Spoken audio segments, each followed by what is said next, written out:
एक कहावत है, काठ की हांडी पार पार नहीं चढ़ती। ये किस पर लागू होती है ये आपको बताऊंगी। एक फिल्म का बड़ा मशहूर गाना है, हिंदी फिल्म है, आपने जरूर सुना होगा, दिल के अरमां आंसुओं में बह गए। ये किस पर लागू होता है ये भी आपको बताऊंगी। और ये गाना जिस पर लागू होता है वो ज्यादा खतरनाक है देश के लिए। किस तरह से देश को नुकसान पहुंचाने की एक सोची समझी रणनीति का हिस्सा ये व्यक्ति बन गया है। और उसको मोदी नफरत में ये नजर नहीं आ रहा कि वो देश से नफरत करने लगा है, देश को नुकसान पहुंचाने की पूरी तैयारी कर चुका है। नमस्कार, बहुत बहुत स्वागत है आपका आयॉन भारत में। आप देखना शुरू कर चुके हैं राष्ट्रपथ विद अर्चना से। इस कार्यक्रम में बात होगी देश की, देश से जुड़े मुद्दों की, उन मुद्दों की जिनका सरोकार आपसे है, जिनका सरोकार हमसे है, जिनका सरोकार देश से है, क्योंकि हमारा मोटो है राष्ट्र प्रथम। हिडनबर्ग की रिपोर्ट आई, शनिवार को रिपोर्ट आई। पूरा ये क्रोनोलॉजी क्या है इसको समझिए। इसके पहले भी हिडनबर्ग की रिपोर्ट आई थी जिसको लेकर बड़ा हंगामा हुआ था। उस समय अडानी के शेयर्स हैं वो नीचे भी गिरे थे। उसकी वजह कुछ और है, क्योंकि वहां पर कंपनी को लेकर कुछ ऐसे सवाल खड़े किए गए थे जिसका असर बाजार पर नजर आया। लेकिन हिडनबर्ग की ये दूसरी रिपोर्ट शनिवार को आई। रविवार को इसमें खूब माहौल बनाया गया। राहुल गांधी जी तो इस पर वीडियो लेकर भी आ गए और ऑस्ट्रेलिया और इंडिया के मैच से इसका कंपैरिजन भी कर दिया। लेकिन ये पूरा नैरेटिव आज सोमवार को जब शेयर बाजार खुला और इस वक्त जब मैं ये वीडियो बना रही हूं, तकरीबन इस वक्त 3 बजे हैं दिन के, और ये पूरा नैरेटिव धराशायी हो गया, धड़ाम से गिर गया।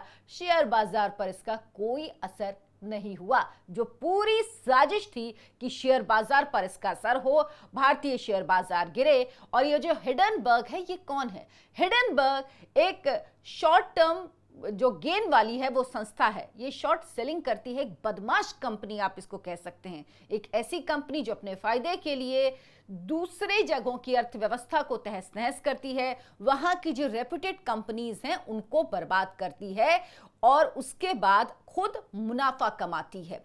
इस पर कई देशों में केस भी चल रहे हैं।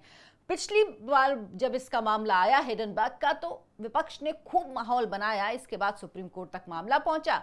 सुप्रीम कोर्ट ने भी साफ कह दिया कि इस मामले में कहीं कोई गड़बड़ नहीं नजर आ रही है। अभी क्या हुआ? अब जो सेबी की चेयरमैन है, जो सेबी के अध्यक्ष हैं माधवी पुरी बुच, उन पर सवाल उठाया गया। कहा गया कि 2015 में उन्होंने शेयर्स खरीदे, उन्होंने फायदा पहुंचाने की कोशिश की, उसके बाद वो सेबी के अध्यक्ष बनी, तो उन्होंने अडानी की कंपनी को फायदा पहुंचाने की कोशिश की होगी क्योंकि उनके शेयर उसमें थे।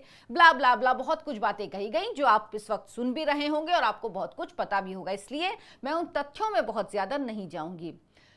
हुआ क्या? दरअसल जुलाई में सेबी की तरफ से हिडनबर्ग को कारण बताओ नोटिस भेजा गया, जिसमें पूछा गया कि आप ये बताइए कि आपने क्या ये गड़बड़ियां की हैं। ये शो कॉज नोटिस जब दिया गया तो हिडनबर्ग को लगा कि सबसे अच्छा तरीका क्या है, जो उस संस्था का सर्वोच्च अधिकारी है उस पर ही डायरेक्ट अटैक कर दो। और वो जानकारियां जो पब्लिक डोमेन में हैं, वो जानकारियां जो जब सेबी अध्यक्ष चुनी गई थी माधवी पुरी बुच, तब उन्होंने दी थी। क्योंकि सेबी का अध्यक्ष बड़ा पद होता है और उस पर जब किसी को लाया जाता है तो उसकी पूरी छानबीन की जाती है, उसके पूरे कागजात होते हैं और वो सब कुछ हैं।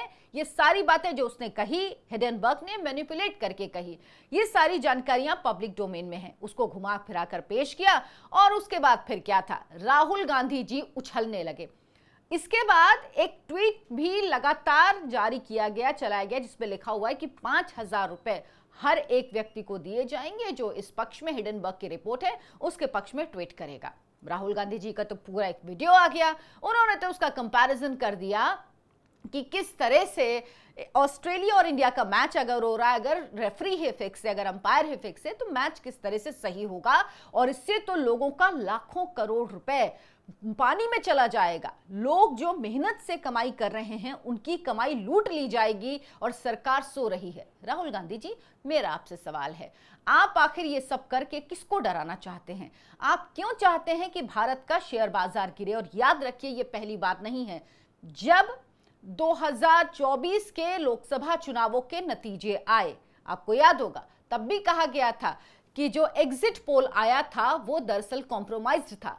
वो दरअसल सरकार के कहने पर आंकड़े जारी किए गए थे और उसके जरिए शेयर बाजार को नुकसान पहुंचाया गया ताकि कुछ कंपनियां, कुछ लोग मुनाफा कमाएं और जो भारत का आम नागरिक है, जो छोटा निवेशक है, जो पैसा लगाता है, उसको लाखों करोड़ रुपए का घाटा हो। आखिर ये क्यों भारत के शेयर बाजार पर राहुल गांधी की नजर है?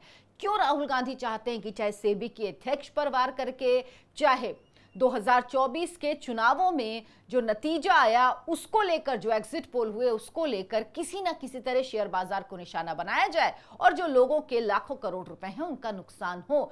भारत की संस्थानों को नुकसान पहुंचाकर, भारत के संस्थानों पर सवालिया निशान खड़े करके आखिर किसको फायदा होगा?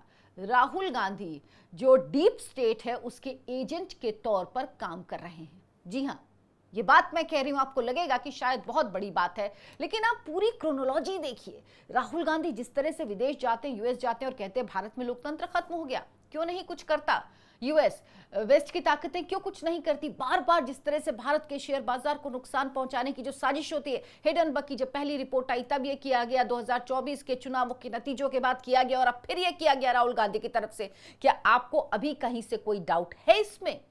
एक हिडेनबर्ग की रिपोर्ट आई और राहुल गांधी ने तय कर दिया कि इससे सब नुकसान हो गया है, हर चीज कॉम्प्रोमाइज्ड है, लेकिन ये सब कुछ यहां पर किया जा रहा है। आपको मैं हिडेनबर्ग की रिपोर्ट वो बताती हूं जो रिपोर्ट है। हिडेनबर्ग दरअसल है क्या? हिडेनबर्ग 2017 में एक रिसर्च कंपनी बनाई गई। ये फाइनेंशियल रिसर्च करती है। इसका मुख्य काम ये है, ये इक्विटी, क्रेडिट और डेरिवेटिव्स जो होते हैं उनका एनालिसिस करती है।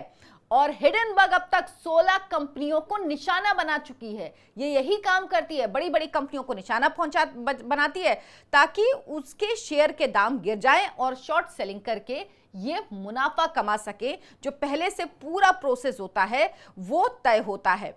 अब क्या कहा गया ये आपको जानना जरूरी है राहुल गांधी की तरफ से। और उसके बाद हिडेनबर्ग ने जो अपनी ये रिपोर्ट जारी की है, उस रिपोर्ट में उसने क्या कहा ये आपको मैं विस्तार से बताती हूं। जब आप ये जानेंगे तो आपको समझ में आएगा कि किस तरह से एक पूरी साजिश रची गई है, पूरी क्रोनोलॉजी के तहत ये सब कुछ किया जा रहा है। हिडेनबर्ग रिपोर्ट की जो लाइनें हैं वो खुद आपको मैं पढ़ के बता रही हूं। Use of Hindenburg research is at your own risk, यानी अगर आप रिसर्च पे भरोसा करते हैं तो अपने रिस्क पे करिए। यानी ये रिपोर्ट अपने आप में ये लाइन कह रही है और उसके बावजूद भी बड़े बड़े लोग, इंडिया अलायंस के लोग, राहुल गांधी इस रिपोर्ट को पढ़ के कूद रहे हैं और कह रहे हैं कि हिडेनबर्ग ने तो बहुत बड़ा खुलासा कर दिया। वो सच दरअसल जनता को बता ही नहीं रहे हैं।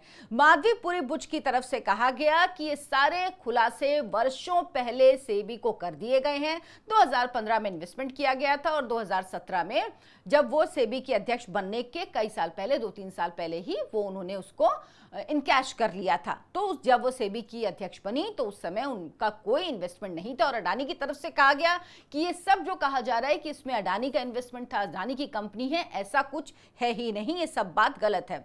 जो माधवीपुरी बुच के पति हैं धवल बुच, उन्होंने कहा निवेश तब किया गया था जब वो प्राइवेट सिटीजन थे। हम उस समय के कागज किसी भी अधिकारी को दिखा सकते हैं। ये माधवी बुच की तरफ से कहा गया कि उस समय के जो कागज है वो हम किसी भी अधिकारी को दिखा सकते हैं, हमें इसमें कोई दिक्कत नहीं। जब उन्होंने सब शेयर लिया, वो प्राइवेट सिटीजन थी, उस समय उन्होंने किया। और ये लोग बड़े, आप ये समझ लीजिए कि कॉर्पोरेट लाइफ में सक्सेसफुल लोग हैं, इनकी अपनी एक सक्सेस स्टोरी है, लेकिन इन लोगों को इस तरह से निशाना बनाया जा रहा है जैसे हर एक व्यक्ति जो इस देश में काम करता है वो चोर हैं। जुलाई में सेबी ने हिडेनबर्ग को जब नोटिस दिया, उसके बाद हिडेनबर्ग को लगा कि सबसे अच्छा तरीका क्या है कि आप खुद सेबी को निशाना बना लो, और इसी के तहत ये सब कुछ किया गया। यहां पर उनके लोग हैं ही जो डीप स्टेट के एजेंट हैं, वो इस मुद्दे को तुरंत लपक लेते हैं और वही काम किया कांग्रेस पार्टी ने, जो बांग्लादेश पर एक शब्द नहीं बोल पाई।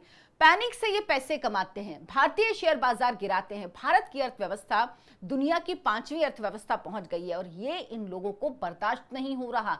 ये विदेशी कंपनियां ये काम करेंगी, ये भारत को तोड़ने की, भारत को नीचे गिराने की, भारत की अर्थव्यवस्था को नुकसान पहुंचाने की सारी कोशिश करेंगी।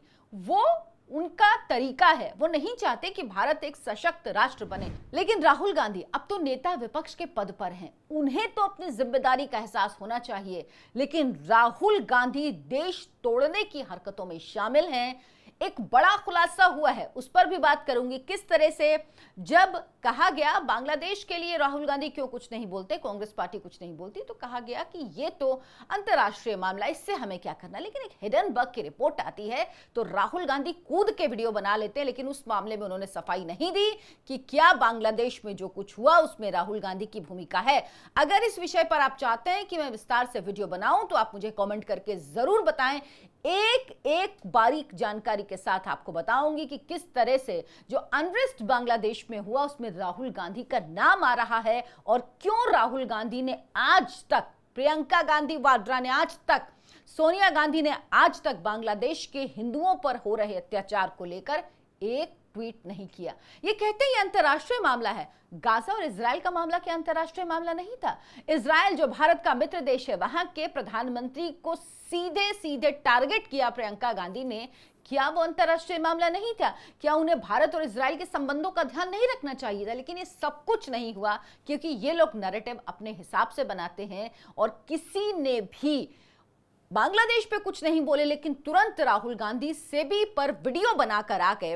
वैसे भी जो ये टूल किट होते हैं ये इसी तरह से काम करते हैं। किसान आंदोलन के टाइम पे भी आपने देखा होगा कि किस तरह से ग्रेटा थनबर्ग हो या और लोग हों, उनको किस तरह से पैसा दिया गया था इसलिए कि वो ट्वीट करें और उससे वो पैसा कमा सकें। ये सारा एक मोडस ऑपरेंडी है इनका और इसीलिए 5,000 रुपये पर ट्वीट के लिए कहा गया। और अगर आप वीडियो बनाते हैं वो भी भारत के राजघराने, मैं राजघराने ही कहूँगी, जिस परिवार से वो आते हैं वहाँ के आप सदस्य हैं, आपके फॉलोअर्स इतने हैं, आपके मानने वाले इतने हैं, तो जाहिर सी बात है आपको ज़्यादा अमाउंट मिलता होगा। तो क्या राहुल गांधी इन पैसों के लालच में कर रहे हैं या राहुल गांधी की तमन्ना है वो किसी तरह प्रधानमंत्री बन जाएं? और जब से 99 सीटें आई हैं कांग्रेस की, तब से तो राहुल गांधी की ये जो इच्छा है वो इतनी हिलोरे मार रही है कि वो कंट्रोल ही नहीं कर पा रहे हैं। उन्हें लग रहा है कि 240 सीटें जिसकी आई हैं वो तो इस लायक है नहीं, मैं ही किसी तरह से प्रधानमंत्री बन जाऊं देश का। और इसके लिए वो देश में अनरेस्ट फैलाना चाहते हैं, बांग्लादेश की तस्वीर वो इस देश में दोहराना चाहते हैं। जिस तरह से वहां पर कब्जा किया गया वही चीज वो भारत में देखना चाहते हैं। और ये बातें ऐसी नहीं कि मैं हवाबाई कह रही हूं, ये सब कुछ राहुल गांधी की अपनी कही हुई बातें हैं। किस तरह से उन्होंने इस बात का खंडन नहीं किया कि बांग्लादेश में जो कुछ हुआ उसमें उनका हाथ नहीं है, उनका कोई लेना देना नहीं, या यही कह देते कि ये खबर झूठी है। अगर आप इस खबर से रिलेटेड भी वीडियो चाहते हैं तो इस पे कमेंट जरूर करें। ये समझिए कि हिडनबर्ग और राहुल गांधी को भारत के शेयर बाजार ने, आम नागरिक ने, निवेशक ने जवाब दे दिया है। शेयर बाजार बम बम है, बढ़िया चल रहा है, भारत की इकोनॉमी आगे बढ़ेगी जिस तरह से बढ़ रही थी। और शेयर बाजार ने इंडिकेशन दे दिया है कि भाई अब आपकी ये दाल नहीं गलने वाली। एक बार हम आपकी बात में आ गए, लेकिन अब ये काट की हांडी बार बार नहीं चढ़ती। अगर आपको वीडियो पसंद आया हो तो लाइक करें, शेयर करें और ज्यादा से ज्यादा लोगों तक जरूर पहुंचाएं। कमेंट करके बताएं कि आप क्या सोचते हैं, जो रिपोर्ट आई हिडनबर्ग की वाकई क्या भरोसे करने लायक है, और क्या सेबी की जो अध्यक्ष हैं माधुरी बुच, उन्हें क्या सरकार को हटाना चाहिए और नैरेटिव को तोड़ने के लिए क्या सरकार को एक इंक्वायरी बिठानी चाहिए, ताकि लोगों तक कम से कम ये संदेश जाए कि हाँ सब चीजें फेयर थी और हमने एक बार फिर से इंक्वायरी करवा ली है। आप क्या सोचते हैं कमेंट करके जरूर बताएं। धन्यवाद, नमस्कार।